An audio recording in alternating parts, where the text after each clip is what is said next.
si votre recours a été accepté par la commission de médiation, donc vous êtes prioritaire pour obtenir un logement ou un hébergement, et que malgré cela, vous n'avez pas reçu d'offre dans le délai qui est fixé par la législation.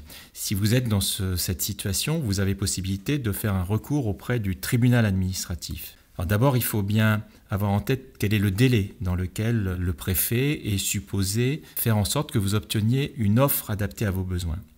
Ce délai, si vous avez été désigné prioritaire pour un logement ordinaire, donc dans le cadre du recours DALO, il est de 3 mois en règle générale et de 6 mois dans les départements d'outre-mer ou dans les départements les plus peuplés, ceux qui comportent une agglomération d'au moins 300 000 habitants.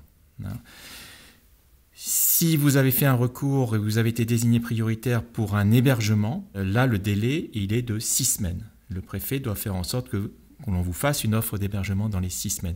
Mais si vous avez été désigné prioritaire pour un logement de transition, un logement en foyer, le délai, il est de 3 mois, mais cette fois-ci dans tous les départements. Une fois écoulé ce délai, il y a carence de l'administration, puisque la décision de la commission de médiation n'a pas été appliquée. À partir de là, vous avez possibilité de saisir le tribunal administratif. Il y a 2 types de recours qui peuvent être faits parallèlement ou successivement. Il y a d'abord le recours dit en injonction et ensuite le recours dit indemnitaire. Le recours en injonction, vous pouvez le faire dans les 4 mois qui suivent la fin du délai dont le préfet disposait pour vous reloger, les délais que je viens de mentionner précédemment. Donc il ne faut pas le laisser passer ces 4 mois. Ce recours en injonction, c'est une procédure donc, qui est spécifique au DALO et qui vise à faire dire au préfet par le juge que le préfet doit absolument vous reloger. C'est ce qu'on appelle une injonction. Le juge enjoint le préfet de vous reloger. Le seul point où il peut y avoir débat, parce que c'est quasiment automatique. Si vous n'avez pas eu d'offre de logement, le juge, il va se prononcer, il se prononce dans les 2 mois et il dira au préfet, je vous fais injonction de reloger cette personne et d'appliquer la décision de la commission de médiation. Là où il peut y avoir débat, c'est si le préfet dit, mais j'ai fait une offre de logement que la personne a refusé. Donc là, si vous estimez que vous avez refusé cette offre parce qu'elle n'était pas adaptée, il faudra produire des éléments, des arguments devant le juge pour que votre position soit retenue. Si le juge fait obligation au préfet de vous reloger, il peut prononcer une astreinte. Une astreinte, c'est une amende qui est payée par l'État. Simplement, elle ne vous sera pas payée à vous, elle va être versée à un fonds qui finance de l'accompagnement social. Donc pour faire un recours en injonction, vous n'êtes pas obligé de prendre un avocat, mais c'est souhaitable, sauf à avoir le soutien d'une association qui est très expérimentée, qui a l'habitude de ce type de recours. Il faudra adresser au tribunal administratif un courrier en joignant la décision de la commission de médiation, en indiquant que vous n'avez pas reçu d'offre dans le délai ou en justifiant les raisons pour lesquelles vous avez refusé une offre qui ne vous était pas adaptée.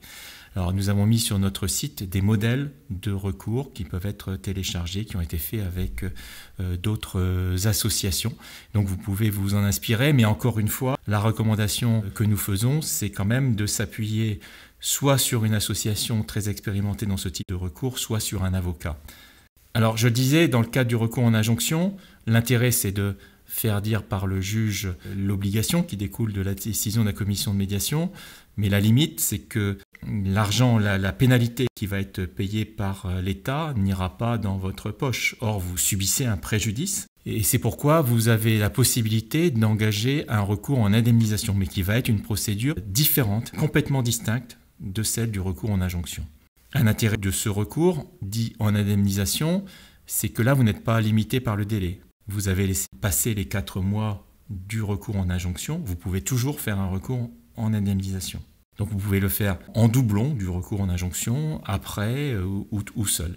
Là, la procédure consiste dans un premier temps à écrire au préfet pour lui dire « Voilà la décision qui a été prise par la commission de médiation. Vous n'avez pas fait en sorte qu'elle soit appliquée en conséquence. Je subis un préjudice que j'ai chiffré à temps et je vous demande de m'indemniser. » Jusqu'ici, on n'a jamais vu un préfet accorder une indemnisation. Donc soit vous allez recevoir un courrier de rejet, soit vous n'allez pas recevoir de courrier tout simplement, et au bout de 2 mois, lorsqu'on n'a pas reçu de réponse de l'administration, c'est un refus. Et donc à partir du moment où vous avez ce refus, vous pouvez saisir le tribunal administratif. Mais là, l'intervention d'un avocat est nécessaire pour pouvoir aboutir à une indemnisation. Quand on fait appel à un avocat et qu'on a des ressources modestes, on peut demander l'aide juridictionnelle et dans ce cas-là, les frais sont pris en charge par l'aide juridictionnelle.